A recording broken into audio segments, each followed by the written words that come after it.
Hello students, फिर से आप सभी का स्वागत है हमारे क्लास अपॉन में, जहाँ पे है हमारा चैप्टर नंबर 2 जो कि साइंस कक्षा 7वीं का है। और इस अध्याय का नाम है जल यानी कि वाटर। तो हम जानते हैं कि पृथ्वी पर लगभग 3/4 भाग क्या हुआ है, जल से ढका हुआ है। फिर भी हमें गर्मियों के टाइम पर जल संकट की जो खबरें हैं वो समाचार पत्रों में, टीवी पर दिखाया जाता है।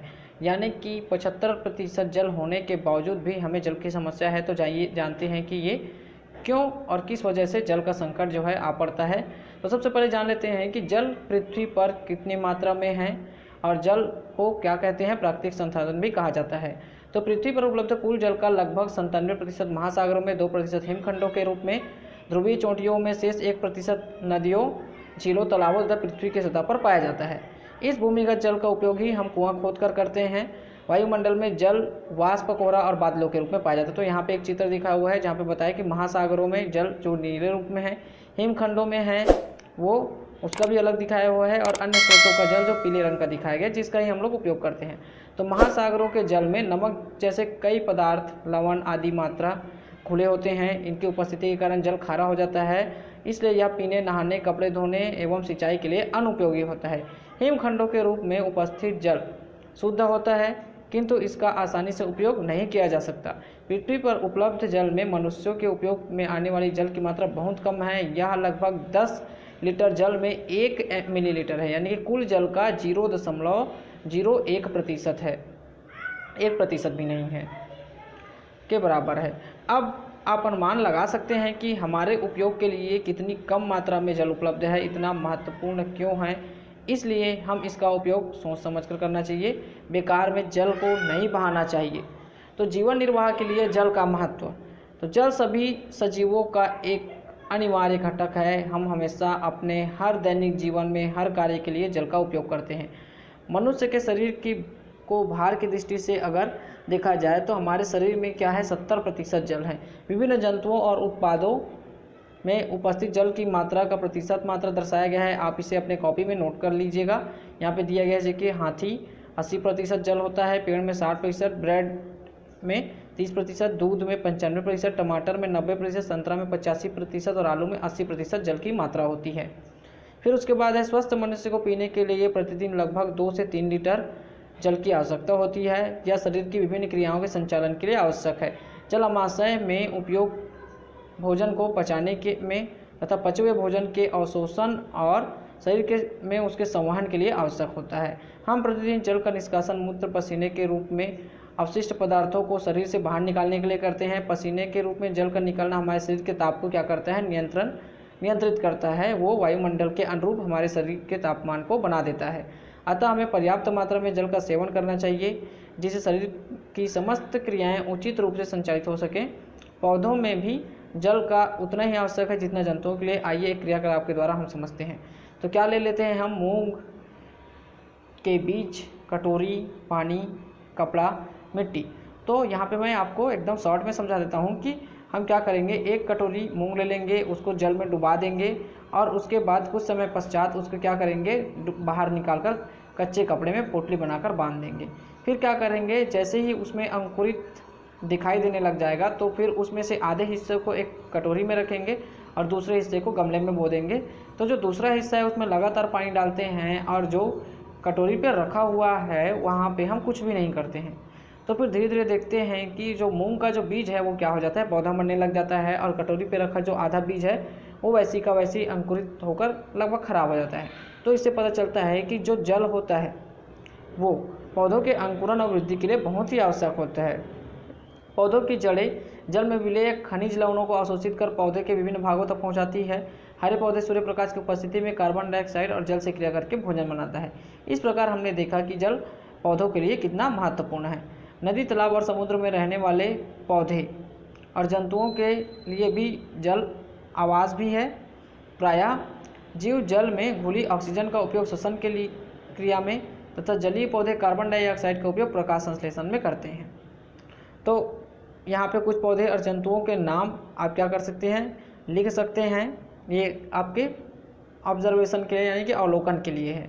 फिर इसके बाद कुछ क्वेश्चन दिया हुआ है, तो इन क्वेश्चंस के आंसर, जैसे कि महासागरों के जल का उपयोग मनुष्य दैनिक जीवन में क्यों नहीं करते, क्योंकि महासागरों के जल में खनिज लवण और अन्य नमक, लवण आदि सब क्या होता है, घुला रहता है। मैंने यहाँ पे ये देखो महासागरों के जल में नमक जैसे कई अन्य लवण घुले रहते हैं, इसकी उपस्थिति में जल खारा होता है, इसलिए हम इसका उपयोग नहीं कर सकते। फिर आपके क्वेश्चन नंबर 2 है, जिसका उपयोग है मनुष्य के शरीर के लिए जल क्यों आवश्यक है। तो मनुष्य के शरीर के लिए आवश्यक है, तो मैंने यहाँ पे देखो पीले रंग से इसको बता दिया है कि ये प्रश्न नंबर 2 का उत्तर है, आप लिख लीजिएगा। फिर उसके बाद है क्वेश्चन नंबर 3, क्वेश्चन नंबर 4, तो ये मैंने सब पीछे बता ही दिया है, आप क्या कर लीजिएगा, मैंने टिक लगा लिया है, आप उसको लिख सकते हैं। फिर उसके बाद है पेय जल, पीने योग्य जल। तो पीने योग्य जल को क्या बोलते हैं, हम पेयजल बोलते हैं, ये हो सकता है आपका आंसर। क्या सभी स्रोतों के प्राप्त जल पीने योग्य होते हैं। विभिन्न स्रोतों से प्राप्त जल में घुलित लवण, निलंबित कण, सूक्ष्म जीवाणु हो सकते हैं जो हमारे लिए बहुत ही नुकसानदायक है। कुछ घुले हुए लवण हमारे शरीर के लिए आवश्यक है, किंतु इनकी मात्रा अगर ज़्यादा हो तो इन्हें जल से हटाया जाना चाहिए, क्योंकि ये भी बहुत नुकसानदायक होता है। शहरों में पीने का पानी का वितरण करने से पूर्व जल शोधन संयंत्र द्वारा जल में उपस्थित निलंबित अशुद्धि और जीवाणु को दूर किया जाता है। जल में उपस्थित नुकसानदेह जीवों को दूर करने के लिए इसमें विरंजक चूर्ण यानी कि ब्लीचिंग पाउडर मिलाया जाता है। इसी प्रकार घरों में कुएं के पानी को पीने योग्य बनाने के लिए विरंजक चूर्ण अथवा पोटेशियम परमैंगनेट, लाल दवाई की थोड़ी मात्रा अथवा क्लोरीन की गोली का उपयोग कीटाणुनाशक के रूप में किया जाता है। जल को उबाल कर भी कीटाणु रहित किया जाता है। तो घरों में जल में निलंबित अशुद्धियों को दूर करने के लिए सिरेमिक कैंडल युक्त फिल्टर का उपयोग किया जाता है। आजकल पराबैंगनी विकिरण द्वारा जल को कीटाणु रहित किया जाता है। देश में बहुत सी बीमारियां का प्रमुख कारण सभी के लिए शुद्ध पेय जल का उपलब्ध ना होना है। छत्तीसगढ़ में इस समस्या को दूर करने के लिए सरकारी गैर सरकारी संस्थाएं लगातार प्रयासरत है, ताकि सभी को सुरक्षित पेयजल की समुचित मात्रा उपलब्ध हो सके। जल एक शुद्धतम पदार्थ है। प्रयोगशाला में अधिकतर यौगिकों को यह अपने में घोल लेता है, यानी कि प्रयोगशाला में प्रयोग के लिए इसकी आवश्यकता मुख्य रूप से होती है। अशुद्ध जल प्राप्त करने के लिए जल को गर्म कर वाष्प को संघनित कर जल में बदला जाता है। तो इससे क्या होता है, वाष्प जल हमको क्या होता है, यानी कि अशुद्ध जल प्राप्त हो जाता है, और इसे सार्वत्रिक विलायक भी हम कहते हैं। तो इसका एक छोटा सा प्रैक्टिकल दिया हुआ है यहाँ पे, जैसे कि कटोरी पर हम जल लेकर उसको गर्म करेंगे और उसके ऊपर एक प्लास्टिक का कवर लगा के उस जल के ऊपर एक कटोरी हम रख देंगे, तो जिससे वाष्प जो है वो उस पर गिरता जाएगा। तो उसका पूरा एक्सप्लेनेशन है, आप इसे देख सकते हैं। फिर उसके बाद है विभिन्न स्रोतों का जल पीने योग्य क्यों नहीं होता, क्योंकि उसमें बहुत सारे लवण, जीवाणु वगैरह हो सकते हैं, ये हो जाएगा आंसर। जल को पीने योग्य बनाने के लिए किन किन विधियों का प्रयोग किया जाता है, तो उसमें ब्लीचिंग पाउडर डालते हैं, विद्युत जल संयंत्र के द्वारा उसको साफ करते हैं, तो ऐसे बहुत सारी विधियाँ हैं। अशुद्ध जल से आप क्या समझते हैं, तो अशुद्ध जल से क्या समझते हैं, इसका आंसर यहाँ पे दिया हुआ है। जल का वह शुद्धतम रूप प्रयोगशाला में जिनकी उपयोग के लिए आवश्यकता होती है, इसे ही अशुद्ध जल बोलते हैं। फिर है जल के भौतिक गुण, यहाँ से हम आगे बढ़ते हैं। तो यहाँ पे एक परख नली में हम जल लेकर उसका अवलोकन करें, तो उसका रंग, गंध, स्वाद, पारदर्शिता, अवस्था, ये सब हम जान सकते हैं। रंग रंगहीन होता है, गंध गंधहीन भी होता है, स्वादहीन भी होता है, ये स्वाद नहीं होता। पारदर्शिता इसमें पाई जाती है। अवस्था ठोस, द्रव और गैस, तीन अवस्था में पाया जाता है, लेकिन सामान्य ताप पर द्रव अवस्था में पाया जाता है। तो इसका अवलोकन का यहाँ पे बताया गया है कि जल का जो हिमांक, जल अपनी पारदर्शिता के कारण ही सूर्य का जो प्रकाश है वो जलीय पौधों तक पहुँच पाता है और भोजन निर्माण की प्रक्रिया होती है। जल का हिमांक 0 डिग्री सेल्सियस होता है। इस ताप पर जल बर्फ में परिवर्तित हो जाता है। 0 डिग्री सेल्सियस ताप पर ही ये क्या हो जाता है, जल में बदल जाता है, यानी कि उससे ज़्यादा होने पर इसे बर्फ का गलनांक कहते हैं। जल का क्वथनांक 100 डिग्री सेल्सियस है। इस पर ये क्या होते हैं, उबलने लगता है और भाप में बदल जाता है। भाप को ठंडा करने पर ये दोबारा जल में बदल सकता है। फिर उसके बाद है ग्रीष्म ऋतु में गर्म क्षेत्रों में सामान्यतः कूलर का उपयोग किया जाता है। कूलर में जल को पाइप द्वारा उसके 3 ओर चटाइयों पर गिराया जाता है।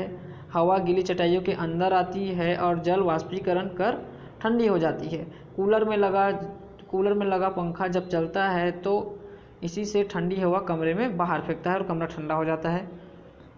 इसके बाद है एक क्रियाकलाप है जहाँ पे हम लेंगे बीकर, आसुत जल, मोता गत्ता, कार्बन की छड़ें, बल्ब तार सेल। तो ये आपका क्वेश्चन नंबर 1 का उत्तर है जो पीछे दिया हुआ है। यहाँ पे हम मतलब हमको जानना है कि जैसे कि यहाँ पे बोला है कि एक बीकर में हम क्या ले लेते हैं, आंसू जल लेते हैं, एक मोटे गत्ते में 2 कार्बन की छड़ें लगा देते हैं, जैसे कि हमने लगा दिया है, चित्र में दिख रहा है स्पष्टता। फिर उसको क्या करते हैं, बीकर के ऊपर रख देते हैं, इन छड़ों को तांबे के तार की सहायता से सेल और बल्ब से जोड़ देते हैं। फिर देखते हैं कि क्या बल्ब जलता है। अब अगर हम जल में नमक घोलें, फिर प्रयोग के द्वारा देखते हैं क्या बल्ब जलता है, तो आसुत जल विद्युत का कुचालक होता है, उस जल में विद्युत धारा प्रवाहित नहीं होती है, ठीक है। लेकिन अगर मैं उसमें बार बार नमक घोलता हूँ तो बल्ब जलने लगता है, क्योंकि उसमें लवण घुलता है तो जल जो है वो अशुद्ध हो जाता है। कहने का मतलब है उसमें लवण की मात्रा आ जाती है, जिससे ही क्या होता है, उसमें विद्युत धारा प्रवाहित होती है। यहाँ पे दिख रहा है सिंपल 2 इलेक्ट्रोड अलग अलग है, एक इलेक्ट्रोड से वायर के द्वारा बैटरी जुड़ा हुआ है और अगले इलेक्ट्रोड से बल्ब को बैटरी के जोड़ा जाएगा, लेकिन दोनों इलेक्ट्रोड जुड़े हुए नहीं हैं। तो इस तरीके से उसको जल में डुबा के रखा गया है और चेक कर रहे हैं कि उस जल में विद्युत धारा प्रवाहित हो रही है कि नहीं। तो ये बहुत ही बढ़िया प्रैक्टिकल है, आप इसको ध्यान से पढ़िएगा। इससे पता चलता है कि अशुद्ध जल में विद्युत धारा प्रवाहित नहीं होती है, यानी कि विद्युत का कुचालक होता है, ये इसका प्रूफ है। तो बरसात के दिनों में कभी कभी खुले बिजली की तार गीली दीवारों के संपर्क में जाकर दीवार के छूने से झटका लगता है। इसका कारण है जल में घुले लवण के कारण जल में विद्युत का प्रवाहित होना, क्योंकि लवण ही विद्युत धारा को प्रवाहित करता है। दोस्तों आगे बढ़ते हैं हम। जल एक अनोखा विलायक। तो जल में बहुत से पदार्थ घुलनशील होते हैं, इसे सर्वात्रिक विलायक कहा जाता है। ये तो मैंने पहले ही बता दिया है कि अधिकतर पदार्थ जो है वो जल में घुल जाता है। किसी विलायक में घुलने वाले पदार्थों को क्या बोलते हैं, विलेय बोलते हैं। और जब कोई विलेय पदार्थ विलायक में घुलता है तो उससे बना मिश्रण जो है वो क्या कहलाता है, विलयन कहलाता है। यानी कि विलयन बराबर मैं लिख सकता हूँ विलेय प्लस विलायक। इन दोनों को जब जोड़ूंगा यानी कि विलेय और विलायक को जब मैं मिश्र करके मिश्रण बनाऊंगा तो वो क्या कहलाएगा, विलयन। तो यहाँ पे है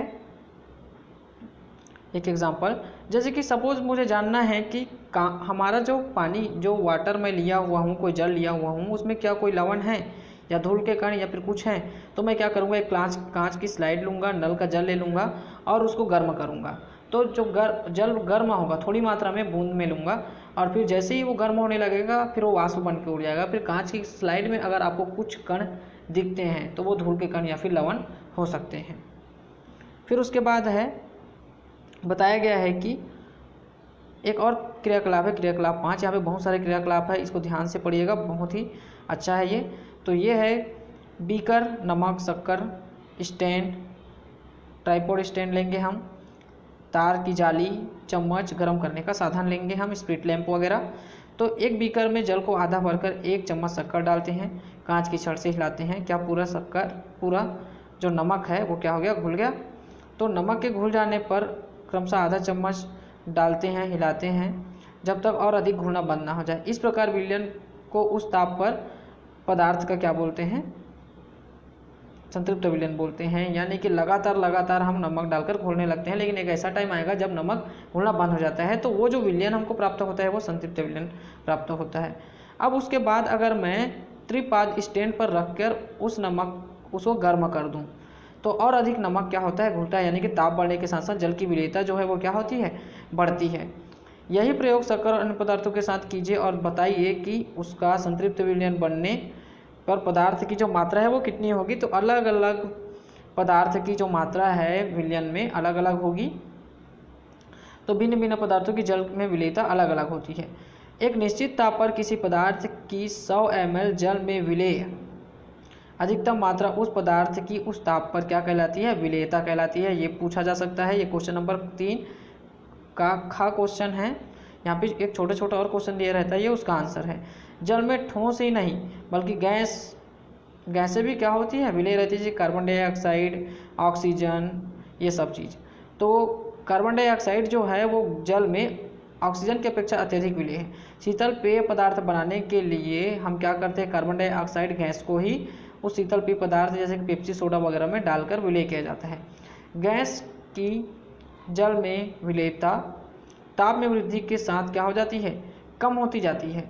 यही कारण है कि गर्मी के मौसम में कम गहरे तालाबों, सरोवरों जल गर्म होता है तो क्या होने लगता है, उसमें से जो गैस है वो क्या होता है, बाहर निकलने लगता है।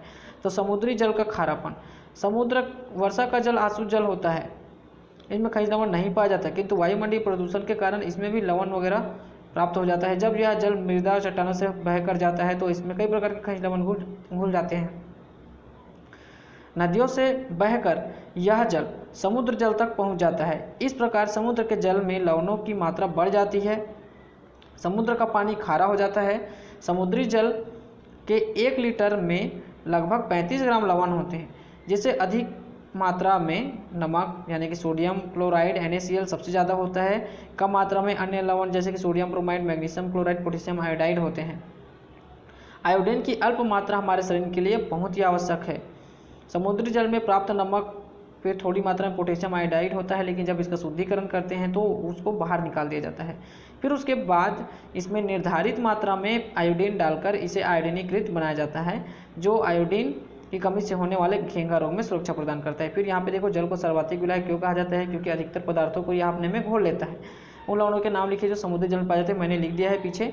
संतृप्त विलयन, इसको प्रयोग द्वारा आप समझा सकते हो। विलेयता किसे कहते हैं, इसका भी आंसर मैंने टिक लगा दिया है।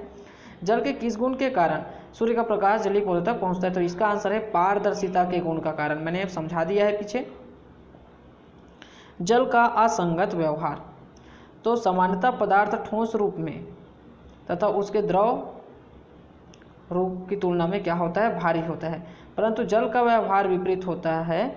आपने देखा होगा कि गर्मी के दिनों में शरबत को ठंडा करने के लिए बर्फ के टुकड़े डालते हैं, जिस जो क्या होता है, तैरने लगता है पानी के ऊपर सतह में। तो हम कह सकते हैं कि बर्फ का घनत्व क्या होता है, जल के घनत्व से कम होता है। किसी पदार्थ का अगर हम घनत्व निकालना है तो घनत्व का सूत्र होता है घनत्व बराबर द्रव्यमान बटे आयतन।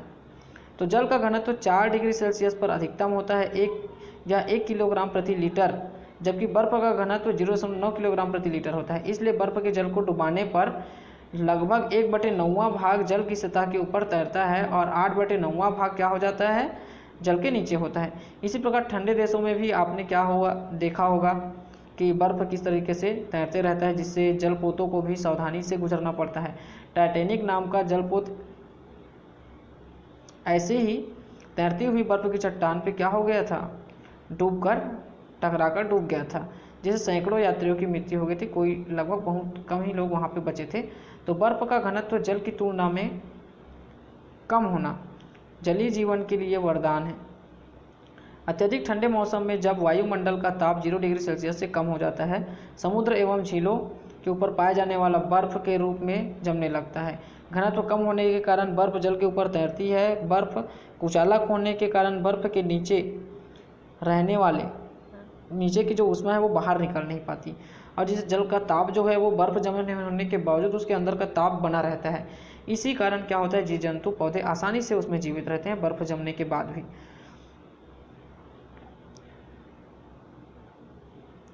तो एक प्रयोग भी है, जैसे कि आपने देखा होगा कि जमने पर जल का घनत्व कम हो जाता है लेकिन उसका आयतन बढ़ जाता है।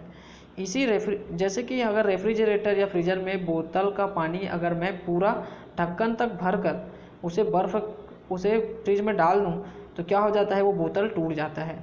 तो क्या होता है, घनत्व कम होता है उसका लेकिन आयतन जो है बढ़ जाता है। इस वजह से बर्फ बोतल में हमको क्या है, कुछ कम पानी भरकर ही मतलब रखना चाहिए, आधे से ज़्यादा भरना चाहिए, एकदम पूरा नहीं भरना चाहिए। फिर उसके बाद है कठोर एवं मृदु जल। तो जानते हैं कठोर और मृदु जल क्या है। नहाने और कपड़ा धोने के लिए सामान्यतः साबुन का उपयोग किया जाता है। जब जल साबुन में बहुत सारा झाग देता है तो हम उसको मृदु जल कहते हैं, और कुछ स्रोतों में प्राप्त जल साबुन में अच्छी तरह से झाग नहीं देता तो इसको बोलते हैं कठोर जल। तो कठोर जल में कैल्शियम और मैग्नीशियम के लवण घुने रहते हैं, साबुन के साथ क्रिया करके अविलेय पदार्थ बनाते हैं, इस कारण ये पर्याप्त झाग नहीं देता है। जल की कठोरता 2 प्रकार की होती है, अस्थायी कठोरता, स्थायी कठोरता। अस्थायी कठोरता से स्पष्ट है कि इसमें मैग्नीशियम और कैल्शियम के बाइकार्बोनेट को हम क्या कर देते हैं, जल को उबालकर दूर कर देंगे तो उसकी कठोरता दूर हो जाएगी। स्थायी कठोरता जैसे कैल्शियम मैग्नीशियम के क्लोराइड और सल्फेट लवण घुले हुए हैं तो उसकी कठोरता को उबाल के हम क्या कर सकते हैं, दूर नहीं कर सकते हैं। फिर उसके बाद है एक प्रयोग है कि हमारे मन में क्वेश्चन होता है कि जल किन अवयवों से मिलकर बना हुआ है। तो आइए हम इसका क्या करते हैं, विद्युत अपघटन करते हैं।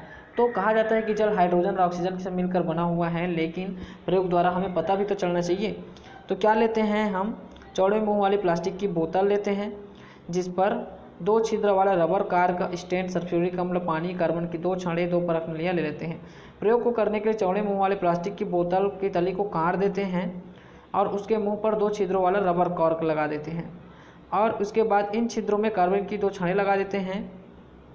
बोतल को चित्र के अनुसार हम क्या करते हैं, एडजस्ट कर देते हैं। देख लीजिए चित्र को, इस तरीके से हम एडजस्ट करेंगे, बैटरी से जोड़ देंगे, फिर वहाँ पे पानी लेके उस पर H2SO4 डाल के उसमें विद्युत विच्छेदन कराते हैं, जिससे 2 परख नली दिख रहा है आपको यहाँ पे, एक में हाइड्रोजन एक में ऑक्सीजन गैस अलग अलग दिखाई देगा। तो व्यवस्थित करने के पश्चात उसको उल्टा रख देंगे, 2/3 जल भर देंगे, सल्फ्यूरिक अम्ल डाल देंगे जैसे मैंने बता दिया है।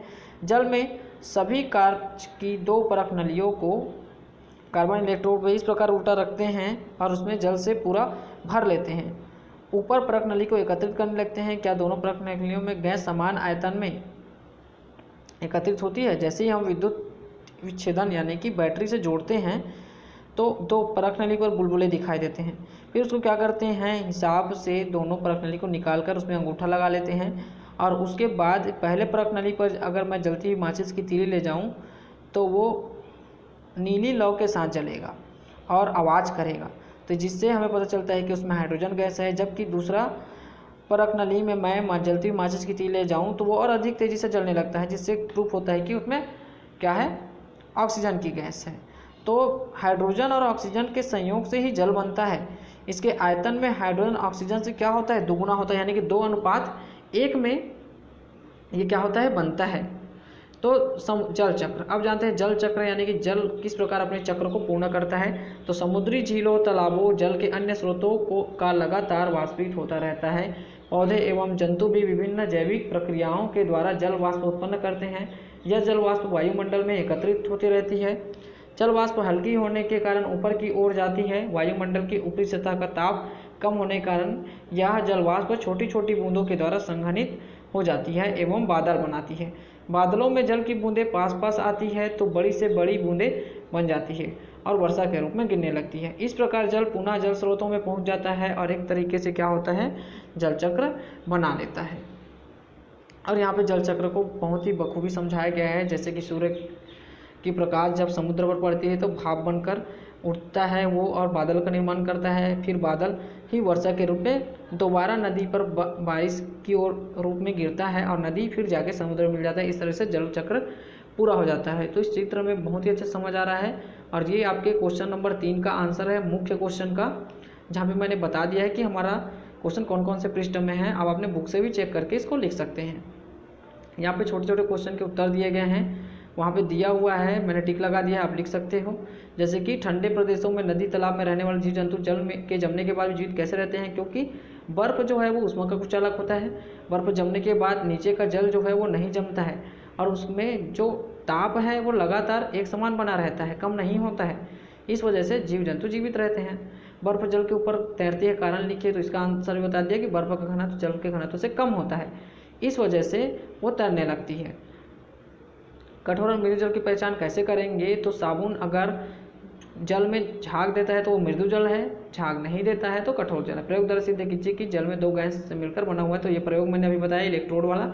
इस प्रयोग को पूरा कंप्लीटली आप लिख लीजिएगा शॉर्ट फॉर्म में, जैसे मैंने आपको बताया है। फिर उसके बाद आते हैं जल प्रदूषण, क्योंकि जल का उपयोग करना और जल का अनुपयोग करना, साथ ही साथ जल में अन्य पदार्थों को मिलाकर पूरे समूचे जल को दूषित कर देना ही तो जल प्रदूषण कहलाता है। तो यहाँ पे हम बुक के जरिए से जानते हैं कि इसकी परिभाषा क्या है। तो विभिन्न स्रोतों में जल के अनेक रासायनिक पदार्थ, मल मूत्र, दूसरे अवांछनीय पदार्थ जैसे कि कूड़ा करकट, नालियों को गंदा पानी आदि मिल जाता है, जिससे पानी पीने और घरेलू कार्य के योग्य नहीं रहता। ऐसे जल को दूषित या प्रदूषित जल कहते हैं। जल को प्रदूषित करने वाले पदार्थ प्रदूषक तथा जल का दूषित हो जाना ही जल प्रदूषण कहलाता है। बढ़ते औद्योगिकीकरण जल प्रदूषण एक गंभीर समस्या के रूप में सामने आया है। जल प्रदूषण के कारण मनुष्यों के क्रियाकलाप, मनुष्य बहुत से क्रियाकलाप करके जल को क्या कर देता है, प्रदूषित कर देता है। आपने देखा होगा कि प्रायः लोग घरों में कचरा, सड़ी गली वस्तुएं आदि नाली में फेंक देते हैं। नालियों का यह जल तालाब नदियों में जाकर मिलकर उसे प्रदूषित कर देता है।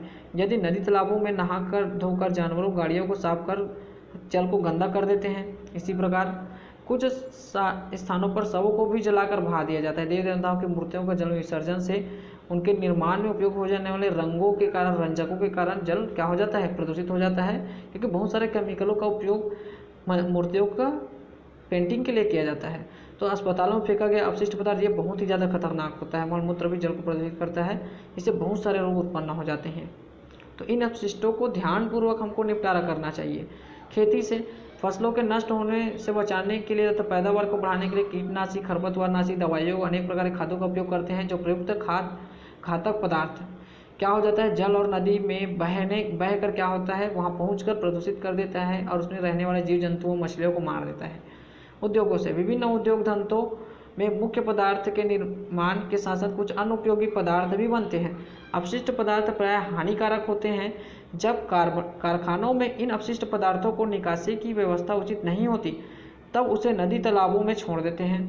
इससे जल प्रदूषित हो जाता है। जल, पेड़ पौधे, जीव जंतुओं के द्वारा उपयोग किया जाता है तो उसे भी हानि पहुंचता है। और अपशिष्ट पदार्थों में यदि लेड, मरकरी, क्रोमियम, कैडमियम आदि हो तो बहुत सारे घातक रोग उत्पन्न हो सकते हैं, जो मानव के लिए बहुत ही हानिकारक है। जल प्रदूषण के रोकथाम, जैसे जैसे जल प्रदूषण बढ़ता गया, सरकार का भी ध्यान उस पर आया और उन्होंने बहुत सारे नियम बनाए। तो प्रदूषण के रोकने के लिए कुछ नियम बनाए, जिनका सभी नागरिक संस्थानों, उद्योग धंधों को अनिवार्यता पालन करना चाहिए। जल प्रदूषण को रोकने के कई उपाय किए जा रहे हैं। प्रत्येक औद्योगिक संस्थान में इस प्रकार उपकरण लगाए जाएं जो प्रदूषित जल में उपस्थित हानिकारक पदार्थ, कार्बनिक, यौगिक, रंग, गंध को दूर कर दें, ताकि जल का पुनः उपयोग किया जा सके। आपके आसपास जल स्रोतों में होने वाले प्रदूषण को रोकने के उपाय की सूची बनाइए, कॉपी में इसको नोट कर लीजिए और चर्चा कीजिए कि किस तरीके से हम जल प्रदूषण को कम करें, रोकें।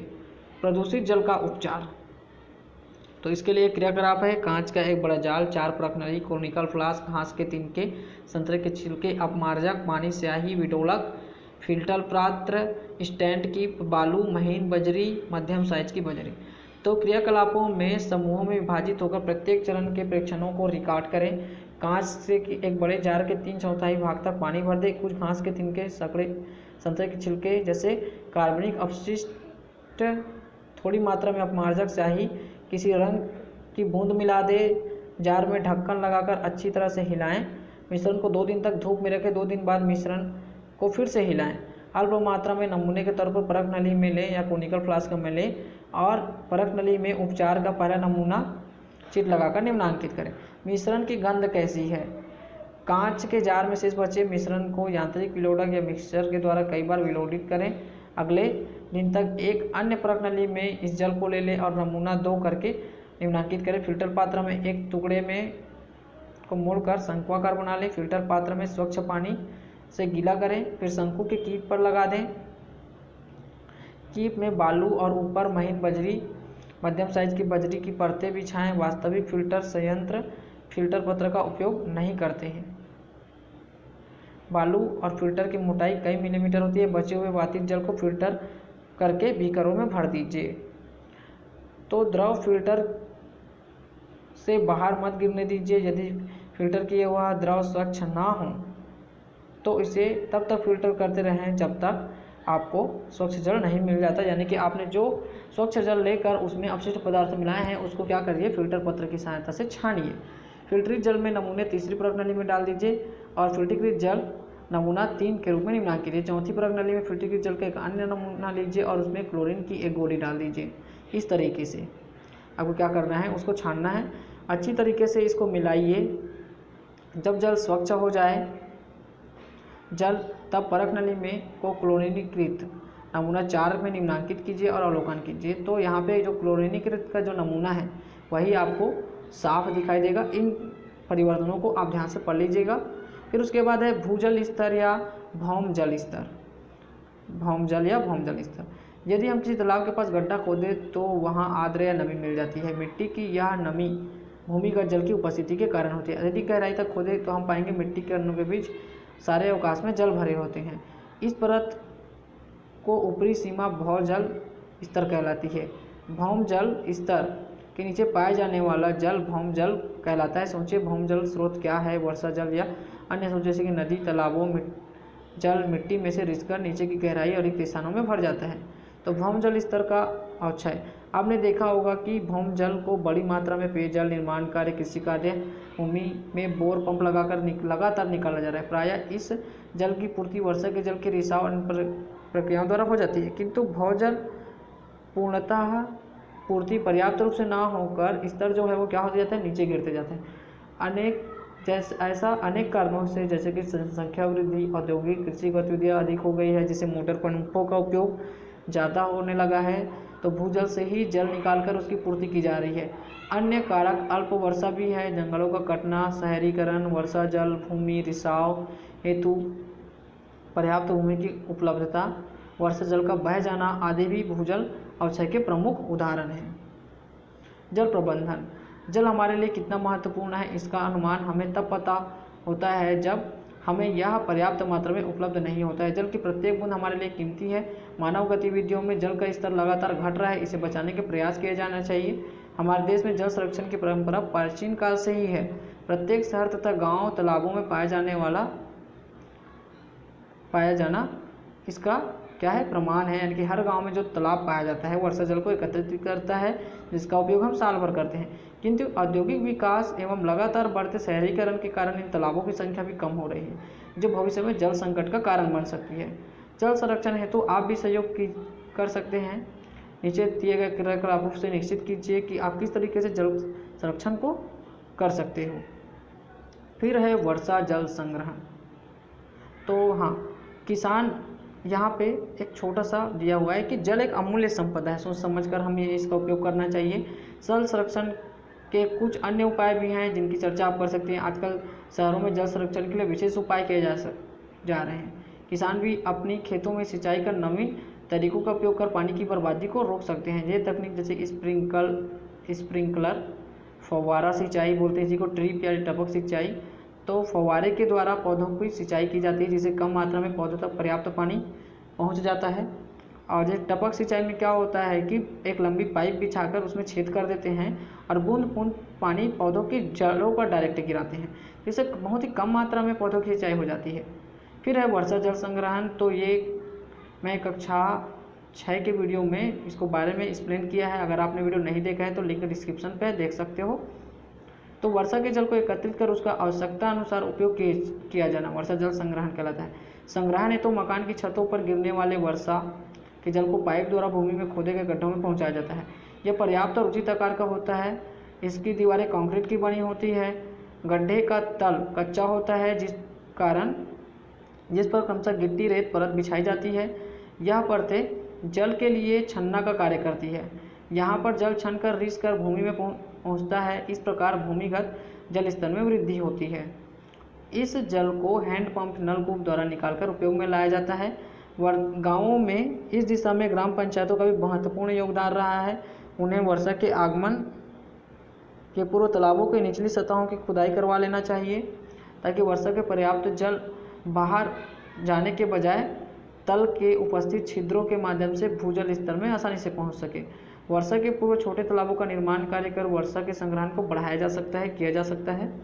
और इस तरीके से जल की संपूर्ण जानकारी हमने ले ली है, हमने बता दिया है। तो यहाँ पे हमने सीखा है, इसको ध्यान से पढ़िएगा, ये आपके लिए बहुत ही इंपॉर्टेंट है। और यहाँ पे जैसे कुछ क्वेश्चन हैं, जैसे कि बर्फ जल की सतह पर तैरती है, इसका आंसर है बर्फ का घनत्व तो जल से कम होता है। जल हाइड्रोजन और ऑक्सीजन का अनुपात होता है 2, जल में 2:1 होता है। जल चक्र है वाष्पन और संघनन की प्रक्रिया। आसुत जल है वर्षा का जल, लेकिन अभी भी वायुमंडलीय अवशिष्ट गैस वगैरह उसमें घुल जाते हैं, तो उसको भी हम आसुत जल नहीं कह सकते। तो 4 ऑप्शन में वर्षा का ही जल है जो आसुत जल हो सकता है, तो इसलिए हमारा आंसर वर्षा जल है। रिक्त स्थानों की पूर्ति, जल एक सर्वात्रिक विलायक है। कार्बन डाइऑक्साइड गैस जल में ऑक्सीजन गैस की अपेक्षा अत्यधिक विलेय है। जल में कठोरता, उसमें घुले कैल्शियम और मैग्नीशियम के लवण के कारण होता है, पीछे टिक लगा दिया मैंने। आसुत जल विद्युत का कुचालक होता है। जल में विद्युत अपघटन द्वारा उत्पन्न हाइड्रोजन गैस जलने पर क्या हो जाती है, नीली कलर की लौ के साथ जलती है और पॉप की आवाज़ करती है। फिर है सही गलत पहचान कर गलत कथनों को सही कीजिए। तो ब्लीचिंग पाउडर का उपयोग जल को कीटाणुनाशक बनाने में किया जाता है, तो ये गलत है। जल में कीटाणुओं को ख़त्म करने के लिए, जीवाणुओं को ख़त्म करने के लिए इसका उपयोग किया जाता है। आसुत जल पीने के लिए उपयोग है, सत्य है। आसुत जल को पी भी सकते हैं। गैसों में जल की विलेयता ताप में वृद्धि के साथ बढ़ती है। गलत बात है, अगर ताप में वृद्धि करूँगा तो जल में जो घुला गैस रहेगा ना वही बाहर आ जाएगा। बर्फ़ का घनत्व जल के घनत्व से अधिक होता है, गलत, कम होता है। 0 डिग्री सेल्सियस पर रखे जल को गर्म करने पर आयतन में वृद्धि होती है, गलत, आयतन कम होता है गर्म करने पर। अगर उसे मैं फ्रीज में रखूँ तो उसका आयतन बढ़ जाएगा। और साथ ही साथ ये क्वेश्चन जो है, जैसे मैं पेज दे दिया, पहला क्वेश्चन का आंसर 7वें नंबर पेज में मैं टिक लगा दिया हूँ। और ये जंगल में पाए जाने वाले जल के सभी स्रोत सूख जाए तो क्या होगा? जंगल में पाए जाने वाले सभी स्रोत सूख जाएँ तो जीव जंतुओं और पेड़ पौधे यानी कि जंगल ही पूरा सूख जाएगा, जिससे एक पूरा क्षेत्र का पर्यावरण क्या हो जाएगा? प्रभावित होगा। तो ये बहुत ही इंपॉर्टेंट है, आप लिख लीजिएगा इसको, मैंने पूरा एक्सप्लेन किया हुआ है पीछे। पृथ्वी के जल चक्र को समझाइए तो पेज नंबर 14-15 में है वो, आप अपने बुक में भी देख सकते हो इसको। शक्कर के संतृप्त विलयन का निर्माण किस प्रकार किया जा सकता है? इस विलयन को गर्म किया जाए तो क्या होगा? उसकी विलेयता बढ़ जाती है। तो यह है आपका पेज नंबर 12 और 11 में, 11-12 में, यानी कि लवण युक्त जल विद्युत का सुचालक होते क्रियाकलाप द्वारा समझाइए तो उसका भी मैंने लगा दिया है टिक, पेज नंबर 11 में है। जल प्रदूषण किसे कहते हैं? मैंने अभी जस्ट बताया, वो 15-16 पेज में है। आपके शहर गांव में जल प्रदूषण को रोकने के लिए क्या क्या उपाय करेंगे? तो ये है जल का समुचित उपयोग, कीटाणुनाशक का कम उपयोग, साथ ही साथ उद्योगों से निकलने वाले जल का निपटारा करवाएंगे और जल का संरक्षण भी करेंगे। तो ये सारे बहुत सारे उपयोग हैं, मतलब प्रदूषण को रोकने के लिए उपाय है। फिर वर्षा जल संग्रहण का अर्थ समझाइए तो वर्षा जल संग्रहण है पेज नंबर 18 में, लास्ट में जो मैंने बताया। और इसी के साथ हमारा ये जो चैप्टर है ख़त्म होता है। आई होप स्टूडेंट आपको हमारा वीडियो अच्छा लगा हो। वीडियो अच्छा लगा हो तो चैनल को सब्सक्राइब कर लीजिएगा, वीडियो को लाइक कर दीजिएगा और हमें कमेंट करके बताइएगा कि हमारा वीडियो कैसा लगा। और साथ ही साथ अपने दोस्तों को भी क्या कर दीजिएगा, इसे शेयर कर दीजिएगा। धन्यवाद।